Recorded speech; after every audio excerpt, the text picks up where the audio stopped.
Sejam todos muito bem-vindos a mais uma edição aqui do podcast do CIST, no CIS Talks, do Clube Internacional de Seguros e Transportes. Desde a nossa primeira temporada, ano passado, 2024, eu sempre fico muito feliz quando eu recebo empresárias, executivas, mulheres fortes, inspiradoras do segmento de seguros, transportes, tecnologia. Nosso ambiente, nosso ecossistema, que é gigantesco, precisa de cada vez mais espaço para elas, que fazem toda a diferença.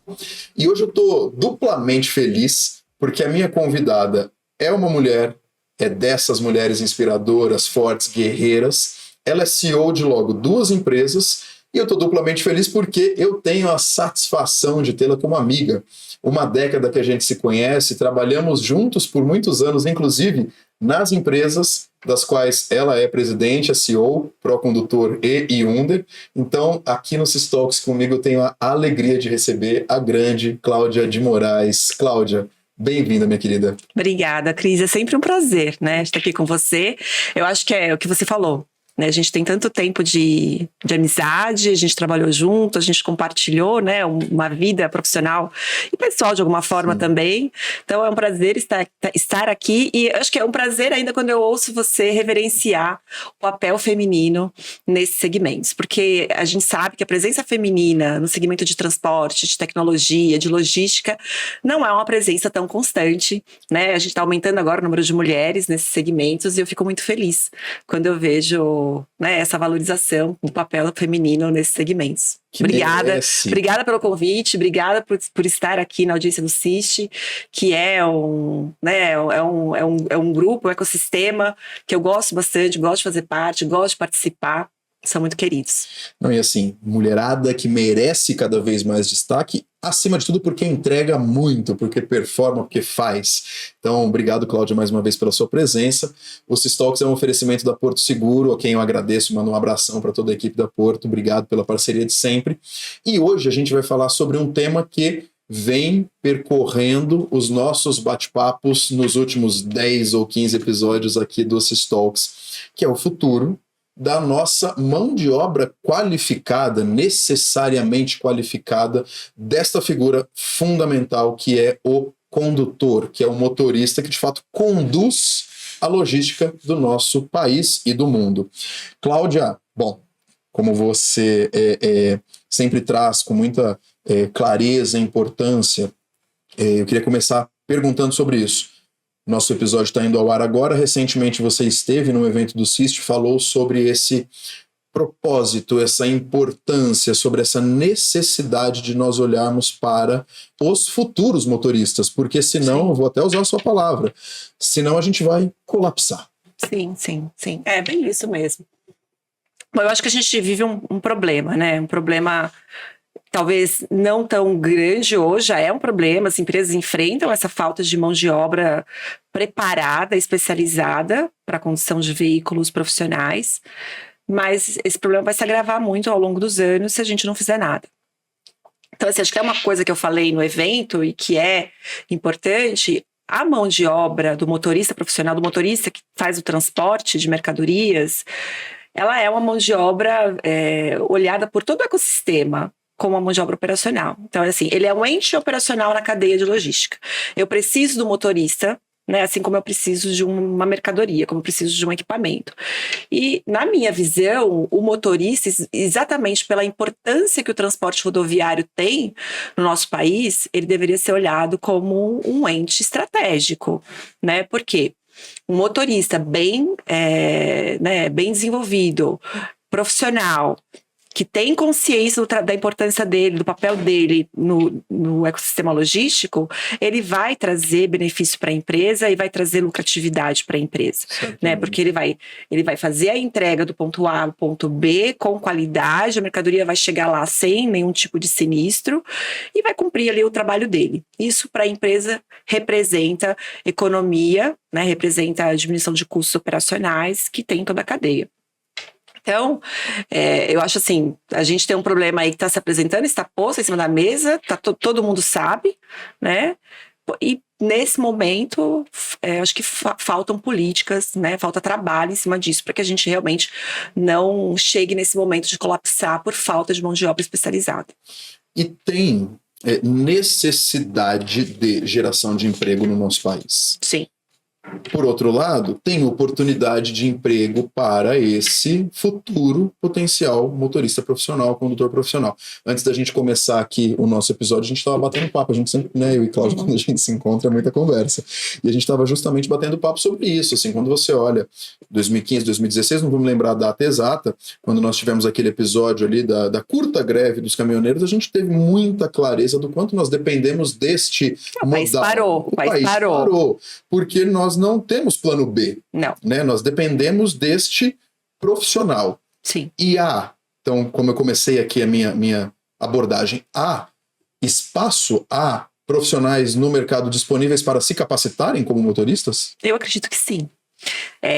Quando se fala sobre isso, né? Então, assim, a primeira ideia que vem à cabeça é que talvez a profissão de motorista não seja interessante, porque o jovem hoje, ele é digital, ele quer outras profissões. Aí eu vou te trazer dois cenários para a gente olhar.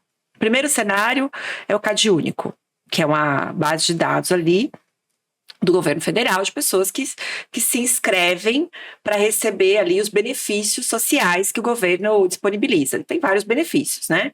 CadÚnico tem incluindo hoje... o Bolsa Família. Também incluindo o Bolsa CadÚnico, Família, que é o exatamente. Talvez o mais conhecido, né? Exatamente. Então, assim, por que a pessoa se inscreve ali? Porque ela não tem renda. Tá. Né? Ou porque ela não consegue comprovar a renda. Então, eu não sei se até um salário mínimo, alguma coisa assim, né? A pessoa não consegue comprovar até um salário mínimo, ela vai lá, se inscreve no CadÚnico e ela começa a receber vários benefícios, inclusive Bolsa Família. Então, a gente tem ali 92 milhões de pessoas inscritas. Uau. 92 milhões de pessoas inscritas, perto de uma população 203 milhões, né? Olha só, a gente tem quase metade da população ali. A hora que você faz o recorte, tira ali acima de 18 anos, menos 65, né? Para pegar aquela população que a gente pode chamar que está na economia, então entre 18 e 65. Os economicamente ativos, exato, né? Naquela fase. Exato. É claro que tem gente acima dos 65 e abaixo dos 18, mas naquela fase o recorte oficial. Tá. Aí a gente vai ter 54 milhões de pessoas. É muito. É um quarto da população brasileira. Exatamente. É mais do que um quarto, né, da população. Metade dessas pessoas estão em situação de extrema pobreza. Percebe? Então, beleza. Eu sei que eu tô falando de números e a coisa é muito fria, né? Mas se a gente for pensar que esse é um cenário. O outro cenário é que a CNH hoje é a primeira carteira de trabalho do cidadão brasileiro. As pessoas tiram a CNH para trabalhar. Para trabalhar com o quê? Vai fazer entrega de mercadoria, vai fazer entrega de alimento, né? Talvez vai fazer transporte de pessoas. Sim. Então, a pessoa tira a CNH para trabalhar. Então, é a primeira carteira de trabalho, depois vem a carteira de trabalho em si mesmo. Não, e aí você amplifica, né? Você tem, como disse, do Uber, né? Quem vai fazer transporte de pessoas, quem faz de moto, categoria A, para fazer um iFood, para fazer um log. Então, eu não havia parado para pensar. Olha, estando nesse ecossistema, eu nunca tinha pensado nisso. CNH é a primeira carteira de trabalho. CNH é a primeira carteira de trabalho. Então, se a gente for pensar em, onde está a mão de obra? A gente tem como qualificar? Tem como haver política pública para fazer inserção dessas pessoas hoje que estão fora da economia oficial, né? No mercado de trabalho? Tem, por que não? Por que não pode haver uma política pública de inserção dessas pessoas, de desenvolvimento dessas pessoas para participar do mercado de trabalho através da profissão de motorista? Por que não? Né? É uma oportunidade. Tem muitas pessoas ali que não têm essa oportunidade. Então, é uma oportunidade. E aí, quando eu olho e falo a CNH hoje, a primeira carteira de trabalho, faz sentido. Então, eu acho que esse é um primeiro ponto. Uma outra questão é, por que a gente também não pode pensar que a pessoa tira a categoria A para fazer entrega de alimento e mercadoria, através da moto, né? Ela começar a olhar aquela profissão como algo interessante, que ela pode ir galgando steps, né? Crescendo na profissão até ela chegar na categoria E. Porque você tem regras para poder tirar a categoria C, a categoria D, a categoria E. Não significa que antes da E eu preciso esperar parado, né? Eu posso ir trabalhando. Eu posso ir trabalhando, né? O que eu quero dizer é, que foi o que eu trouxe ali no CIT, no workshop, é que faltam políticas públicas olhando para esse setor, né? O problema que a gente tem hoje de falta de mão de obra para motorista, para o transporte rodoviário profissional, é um problema sério. Né? Isso vai impactar, a falta de mão de obra vai impactar o quê? Vai impactar o aumento de custo. Né? Porque essa mão de obra escassa, cada vez vai ficar mais cara, e isso ficando mais caro, a mercadoria fica mais cara, e quem paga toda essa conta é a população brasileira. Né? Pelo menos essa é a minha visão sobre isso. Sim. Não, e aí, eu não me lembro onde que eu estava esses dias, acho que inclusive em algum almoço de domingo de família, que a gente sempre fala muito, né? Uhum. Falando sobre isso, sobre profissões que vêm sofrendo mais do que outras para terem continuidade. Aí todo mundo fala, mas eu sigo vendo caminhoneiro. Mas eu acho que o dado que você sempre traz também é uma questão do envelhecimento desse profissional. A idade média está aumentando? Tá. Do caminhoneiro brasileiro. Caminhoneiro, há alguns anos, eu não sei dizer quanto tempo atrás, era 40 anos, a gente já fala hoje 52 anos de idade média. 52 de idade média. Exato, porque o jovem não chega. É. Né? O jovem não ingressa na profissão. A profissão não é atrativa para o jovem. Então, é esse o ponto, né? Acho que é isso que precisa ser mudado, acho que é isso que precisa ser olhado. E as empresas, a gente trabalha com várias empresas e vê isso, né? Vê isso que é um problema que elas sentem na pele. As empresas têm que desenvolver esses profissionais. Então, elas precisam, muitas delas, né? Tem ali algumas ações para desenvolver os profissionais, para poder trazer a pessoa, treinar e ir desenvolvendo ela ao longo do tempo para poder realmente conseguir, né, fazer com que a falta de mão de obra não impacte tanto o negócio delas. Você comentou sobre as empresas e é o cliente, né, da Hyundai, da empresa que você é CEO, são as empresas que têm hoje como seus funcionários, como seus colaboradores, os motoristas. Então, suponho eu que embarcadores, né, quem tem ali as cargas, e os transportadores que levam aquilo. Sim. Qual que é a principal dor delas hoje quando a gente pensa nesse tipo de capacitação? É a falta da mão de obra, é a falta do dado, é a falta do saber por onde começar. Como que eles chegam em você? Quando eles têm um problema. Na hora do problema. Na hora que deu o sinistro. A hora que deu ruim, né? A hora que deu o problema, que teve o sinistro, para você ver, assim, né? Como o negócio é reativo. A hora que tem o sinistro, eu preciso de um treinamento urgente aqui na minha empresa, porque eu tive um sinistro. Muitas vezes a gente está falando um sinistro que, infelizmente, tem perda de vidas humanas, fatal, que é isso, o custo não é mensurável. Então é nesse momento que a empresa tem, porque a empresa chega porque ela não quer ter. Só que eu vejo poucas empresas trabalhando de uma forma preventiva e de uma maneira inteligente. Então, quando a gente começou a trabalhar nesse mercado, né, e assim, olhando um pouquinho antes, né, a gente trabalhava a Procondutor, né, no qual ali eu estou à frente do negócio, era uma empresa que faz parte ali do processo, né, dos processos que são regulados. Então, hoje no Brasil, para um motorista ele tirar a CNH, ele tem que fazer um curso de formação. Se ele é suspenso, ele tem que fazer um curso de reciclagem, né, passa por um processo de reciclagem, e o motorista profissional, ele passa ali pelos processos de especialização. Todos esses treinamentos que eles passam são regulamentados pela Senatran, pelo governo. São esses que acontecem nas autoescolas, no CFCs, nas autoescolas, ou até direto com as empresas de EAD e tal. Legal. A Procondutor ativa, né, nesse segmento, e a nossa relação, muitos anos, e a nossa relação muito ali era com o consumidor final, com a autoescola que vendia para o consumidor final, mas o motorista estava sempre no elo de conversa conosco, no nosso contato, e esse foi o nosso foco. Em algum momento eu entendi que tudo que a gente fazia ali, a gente podia levar para as empresas, porque as empresas também tinham dores. Né? E quando a gente entrou nesse mercado, a gente entrou de uma maneira muito assim, inocente, vamos ofertar serviços de treinamento, por que não? Só que na medida que a gente foi entendendo o mercado, o que eu percebo? A gente tem que trabalhar com inteligência, não adianta só treinar. Porque assim, como hoje o mercado também não conhece muito o que pode ser feito, o que as empresas costumam fazer? Elas contratam uma palestra, dá uma palestra igual para todo mundo, e fala, check, treinamento feito. Como se funcionasse igual para o João, com uma particularidade, com uma idade, com background, com um tipo de condução, e para o Pedro completamente diferente. Exatamente, só que ela fala assim, tá feito, entendeu? Se acontecer algum sinistro, a minha parte eu fiz. Eu investi em treinamento, né? O treinamento foi feito. Aí a minha pergunta é, esse treinamento se paga? Você consegue mensurar? né, mensurar ROI desse treinamento, não consegue. E na hora do sinistro, quando você for fazer a conta, você vai perceber que realmente não adiantou o seu treinamento. O treinamento, né? Porque você tratou todo mundo como igual. E cada pessoa tem uma particularidade, cada pessoa tem uma necessidade. E como é que você consegue entender a particularidade e necessidade de cada um com dado? Dados. E hoje você tem essa... A palavra do momento, essa palavra, inteligência artificial, tem esse tipo de... Como que vocês fazem isso hoje?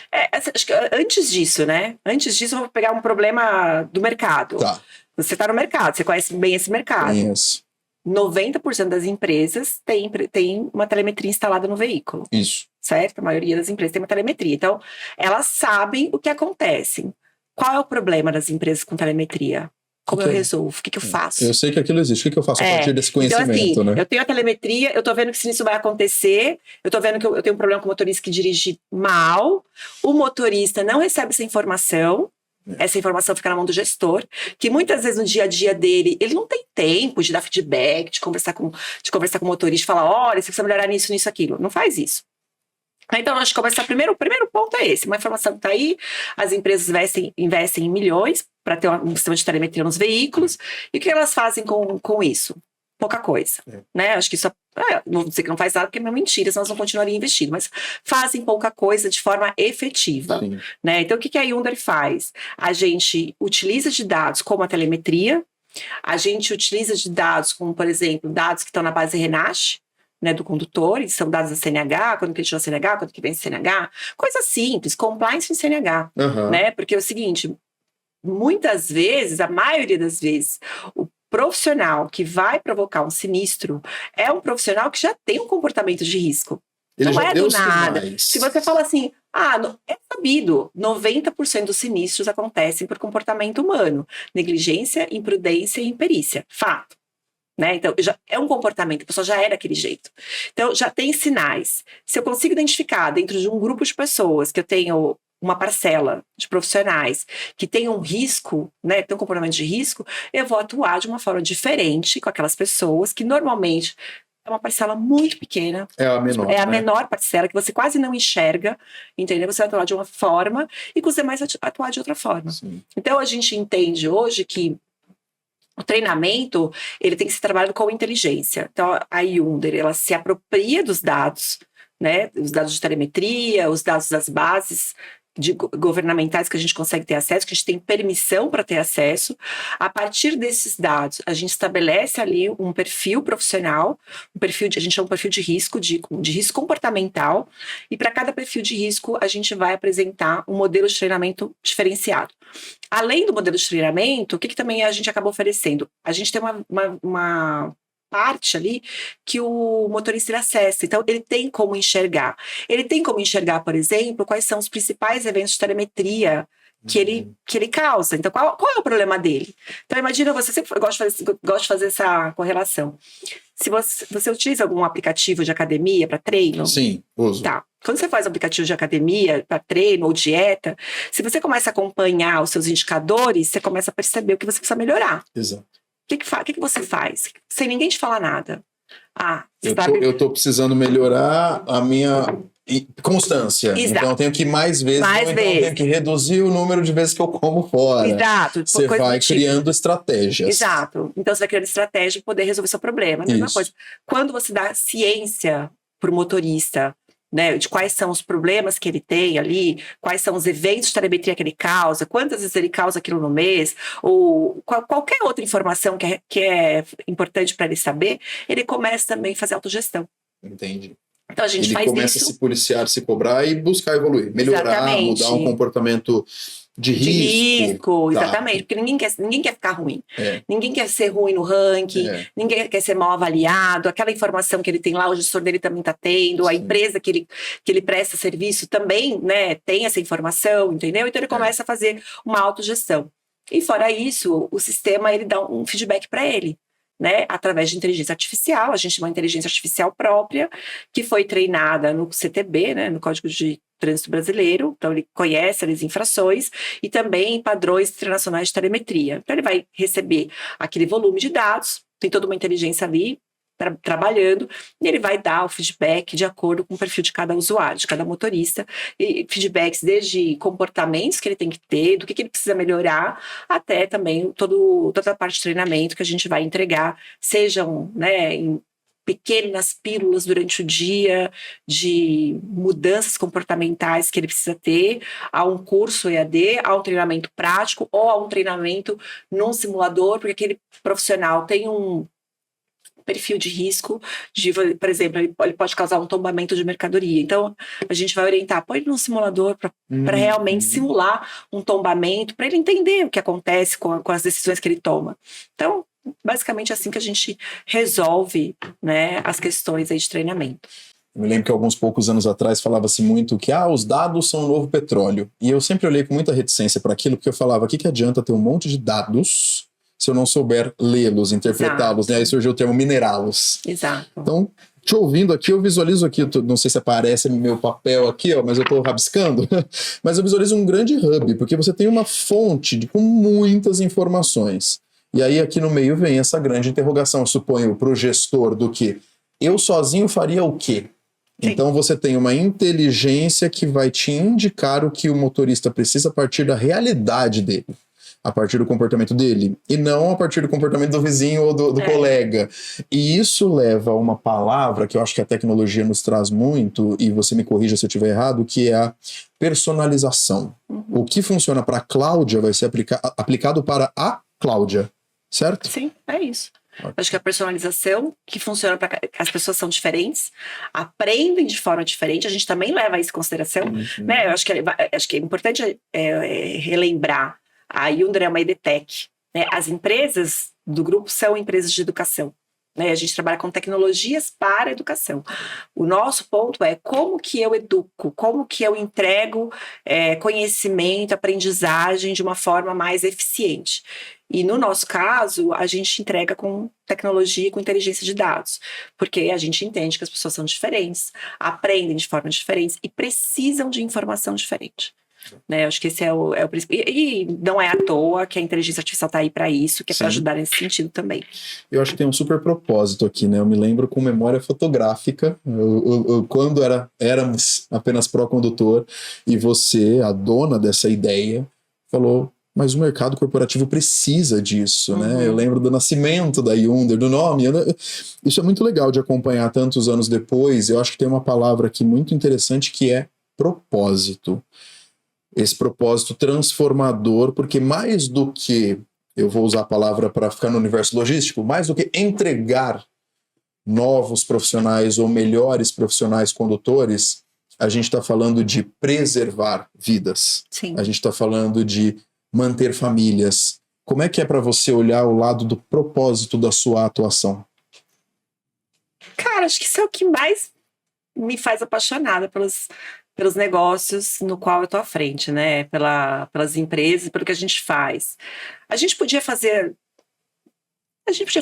o mínimo, né? Entregar o curso de atendi lá uma regulamentação, eu tenho o mínimo de conteúdo necessário, e a gente poderia fazer assim, mas eu não enxergo assim, sabe? Eu enxergo, a gente tem muita responsabilidade nas nossas mãos.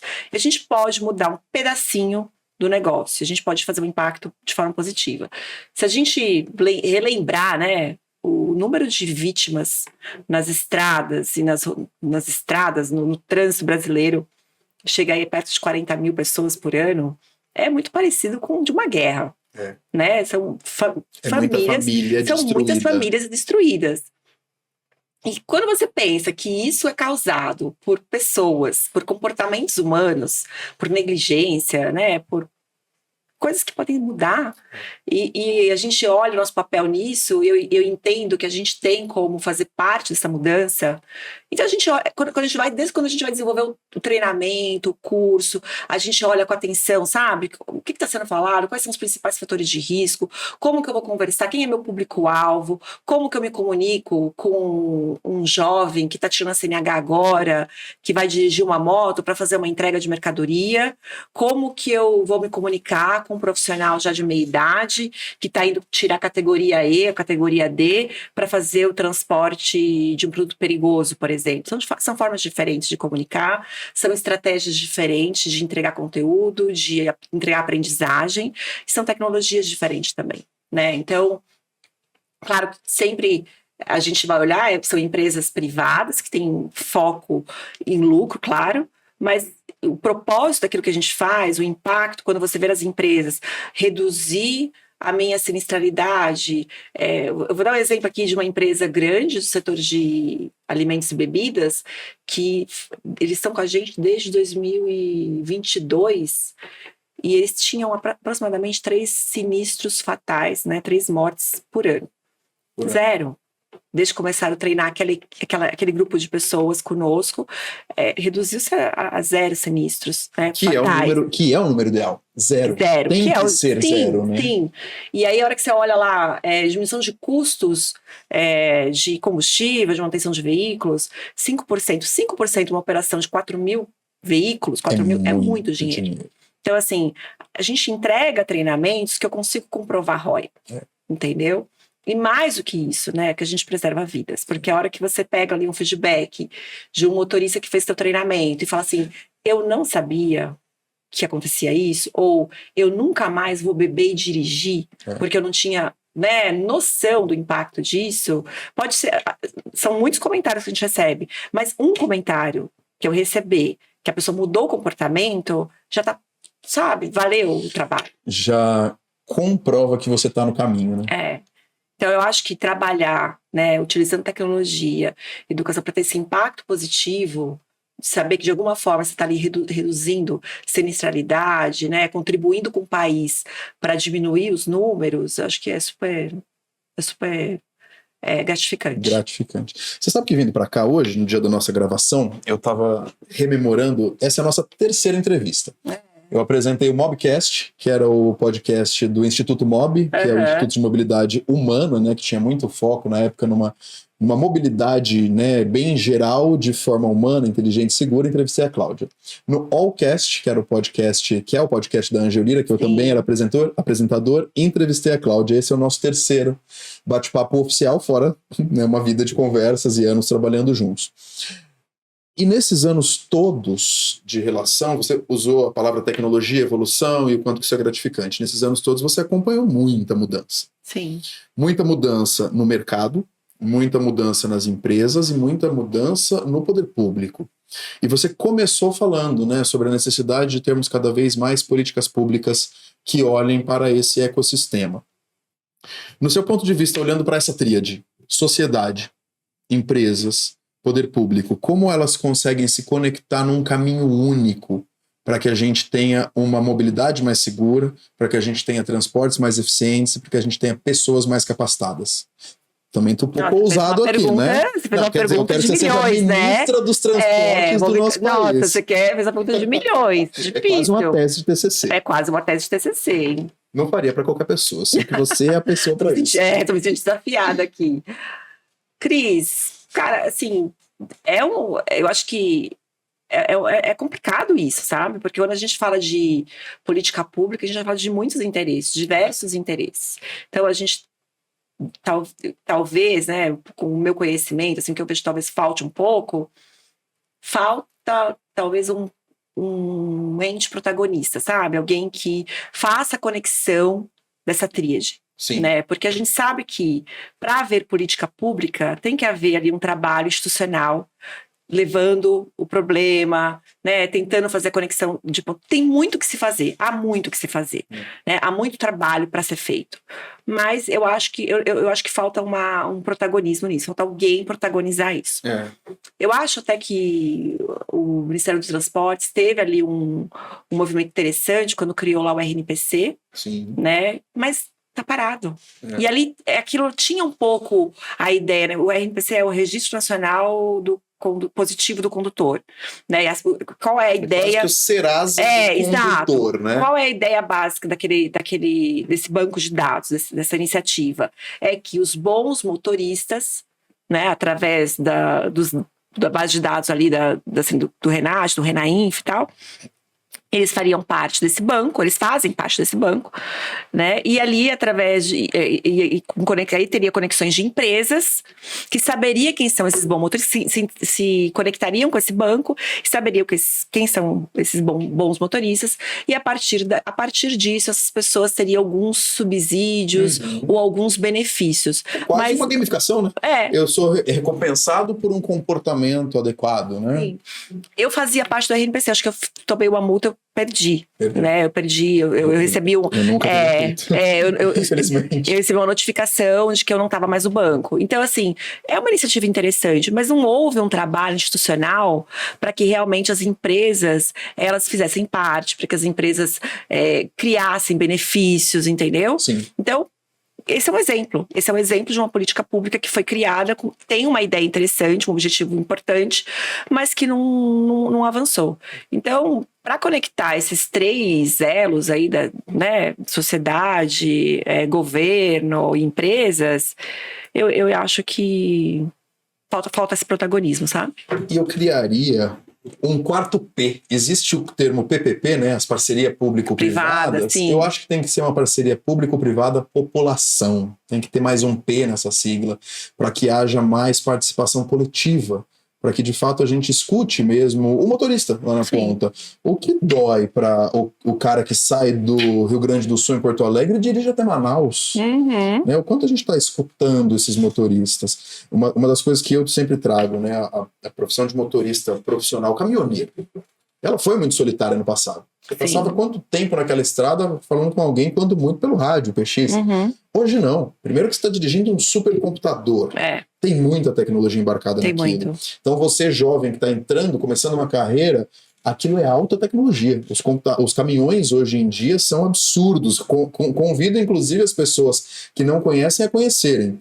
Você tem uma série de outras tecnologias que são, né, depois que o caminhão já existe, que são conectadas ali. Câmeras, monitores de todas as formas, a própria telemetria. E você tem hoje conectividade o tempo inteiro. Você fala com o seu gestor, você fala com quem te treina. Então, eu acho que a evolução tecnológica ajuda muito nisso. Nesse sentido, vocês fazem com primazia a capacitação, por exemplo, com simulação da realidade. Com simuladores de imersão, que eu, na condição de quem conhece, sei que você fala: estou numa boleia de um caminhão. Isso faz diferença para quem está sendo treinado ali no dia a dia? Faz muita diferença, né? Porque, primeiro que os nossos simuladores são de alta imersão. Então, a tecnologia embarcada lá, ela reproduz o veículo real. Né? A gente tem, dentro do software, a gente coloca lá a ficha técnica do veículo. Então, a hora que um motorista ele vai dirigir um caminhão que faz transporte de combustível, ele vai ter toda a dinâmica do caminhão que faz transporte de combustível naquele simulador. Excelente, né? Sim. Não é algo genérico. Não é genérico. Não é um brinquedo, não é um jogo. Entendi. Entendeu? E quando ele vai... Alguns exercícios, né, vão ser propostos, como, por exemplo, um tombamento de carga, ou então um animal que atravessa a via, ou uma aquaplanagem, enfim, são várias situações de risco. Ele vai ter que tomar as atitudes corretas para não sofrer um sinistro. Entendeu? E ali ele vai conseguir entender, né, qual decisão que ele tomou errado, se ele tivesse tomado decisão A e não a B, o que aconteceria. E eu acho que a questão da tecnologia de simulação, o mais bacana é porque ele pode realmente simular coisas que jamais ele poderia simular. Ele poderia viver no ambiente real. O ambiente real não dá para você simular essas questões. Você não vai simular um tombamento de combustível. Não. E você sabe que a nossa proposta, né, o que a gente entrega em termos de produto com a nossa plataforma, é apontar esses profissionais de alto risco e propor para a empresa, coloque ele num simulador. Então, quando você pega, por exemplo, uma frota de 1.000 motoristas, você não vai ter 10% com problema. Às vezes é 1% da frota que tem problema. Às vezes é 5% que na hora que você olha os dados de uma forma geral, eles nem aparecem. Então você tem que esmiuçar o dado mesmo para enxergar essas pessoas. A hora que você treina esses caras, né, que você coloca essas pessoas para vivenciar em situações ali que os dados apresentaram, você muda completamente, né, depois o perfil da pessoa ou as possibilidades, né, daquilo se realmente virar um sinistro. Então é uma tecnologia super importante para desenvolvimento. E ela é democrática, né? Então, por exemplo, eu tenho uma pequena transportadora com 20 veículos, 20 condutores, eu posso me capacitar, eu posso treinar, eu posso agir preventivamente? Claro. E deve, né? Não só pode, como deve, né? Porque uma empresa que tem 20, uma empresa que tem um motorista, ela depende daquele motorista, né? Qualquer problema que acontecer, ela vai ter aquela pessoa que está sob a gestão dela, né? Aquela operação. Então, eu entendo assim que não importa o número de pessoas, né? Acho que investir em treinamento é uma ação preventiva ao risco. É uma ação preventiva que vai, sabe, evitar mais gastos futuros. Ótimo. Sabe que outro tema que eu também já te ouvi falando, que eu sei que o mercado fala e clama por opiniões a esse respeito? Sustentabilidade, né? Os temas ESG. Alguém que profissionalmente dirige bem, dirige melhor, que está bem treinado, contribui com o meio ambiente? Claro. Ele entrega menos CO2 na atmosfera, né? Porque uma pessoa que sabe dirigir melhor, que faz um bom uso do veículo, vai emitir menos gás poluente. Então, só aí já começa, né? Quando você coloca um treinamento numa tecnologia, numa simulação, você também está tirando essa pessoa do ambiente, né, do ambiente real. Então, ela não está dirigindo um veículo, ela não está fazendo emissões. Então, isso tem um impacto direto. Aí, eu vou dizer coisas simples, né? Até o treinamento EAD.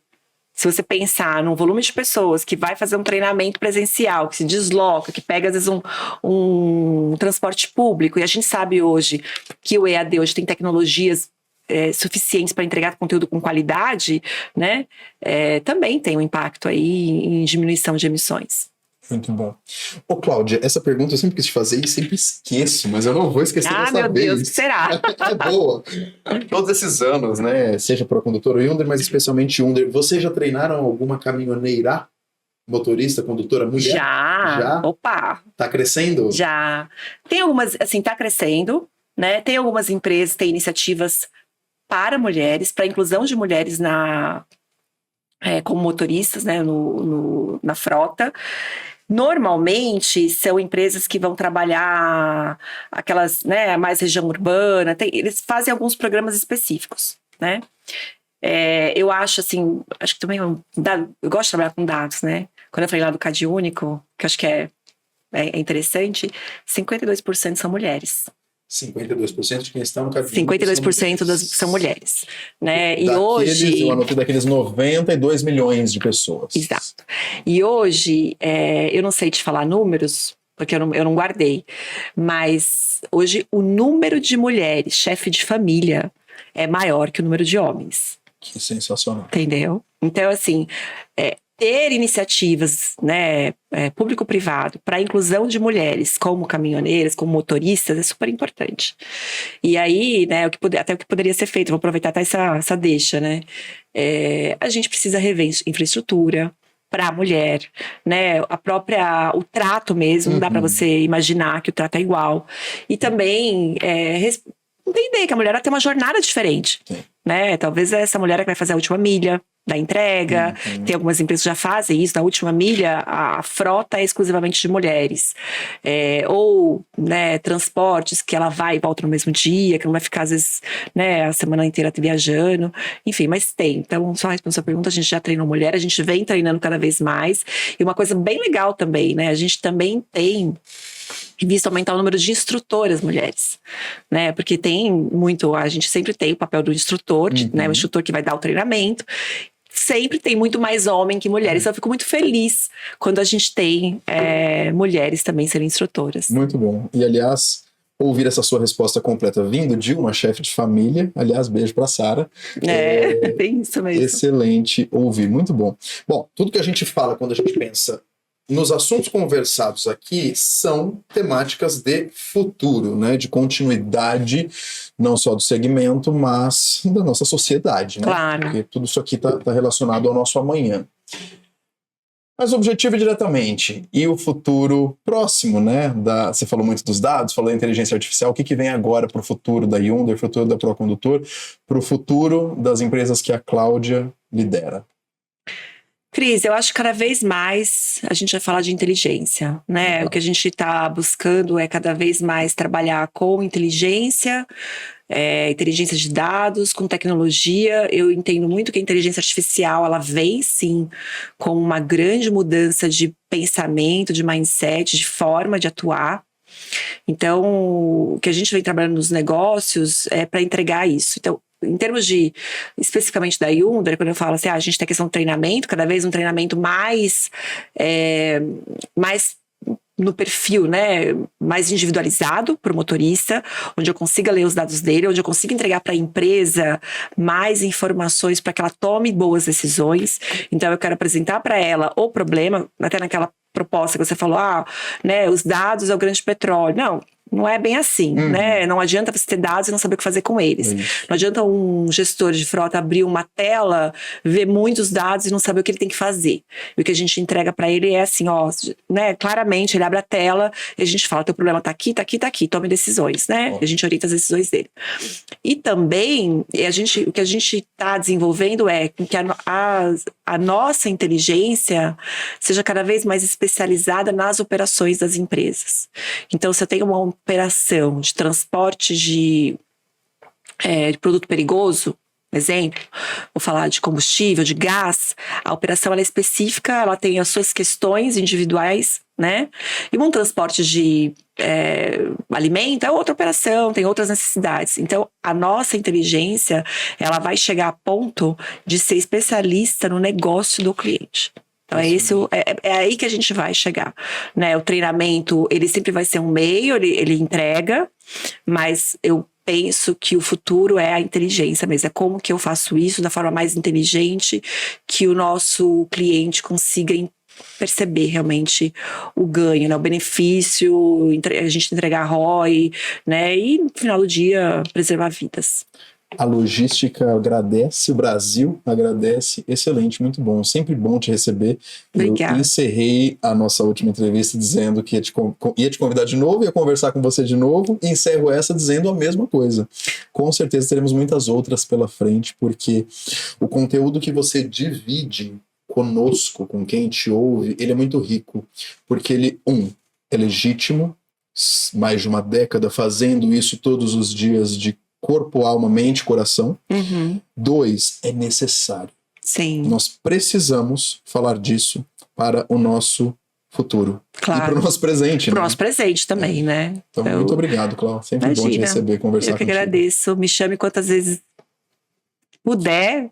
Sempre estarei, né, pronta e disponível para estar dividindo aí com vocês o que a gente tem aprendido, o que a gente vem aprendendo, o que a gente vem vivendo. É sempre um prazer aí compartilhar contigo. Obrigado. Tá, e sabendo da sua agenda e do desafio que é presidir imagine 2 empresas, abrir um espaço para nós também, nos enche de alegria. Em nome do CIST, quero te agradecer pela presença também. Esteve conosco no nosso último workshop aqui em São Paulo. Sim. Falou para uma audiência super qualificada, não só presencial, mas também te assistindo online. Eu recebi diversos elogios. Ótimo te encontrar lá. Melhor ainda te encontrar uma semana depois. Obrigada. Graças às nossas agendas loucas, às vezes a gente passa alguns meses sem se ver, mas é sempre bom te encontrar. Muito obrigado. Obrigada a você.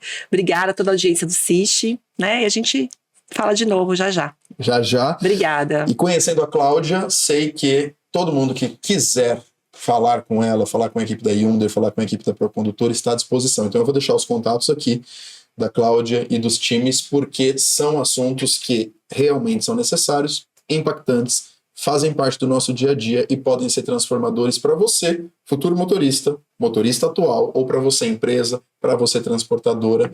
Recebi aqui hoje no Talks minha grande amiga, CEO da Procondutor e da Hyundai, Cláudia de Moraes. Quero agradecer mais uma vez aqui a sua presença. Obrigada. Agradecer também você que nos acompanhou em mais esse episódio. O podcast do CIST segue recebendo, como eu comentei na abertura, desde a nossa primeira temporada, gente que faz a diferença em toda essa cadeia de suprimentos, cadeia logística, nesse macro negócio que são seguros e transportes tão importantes para o desenvolvimento econômico do nosso país. Agradeço também, deixo um abraço para todo o time da Porto Seguro, nossa patrocinadora. Esses talks é um oferecimento da Porto. Obrigado, pessoal da Porto. Aqui nesse QR Code que eu deixo em algum dos lados dessa tela, você encontra todo o ecossistema do Syst. Tem lá os nossos cursos, eventos, conteúdos, tem Systalks, tem nossos cortes, os nossos pedaços interessantes, as nossas íntegras dos episódios e tudo que você precisa saber desse grande clube que faz toda a diferença. Te encontro no nosso próximo episódio. Um abração para você e até lá.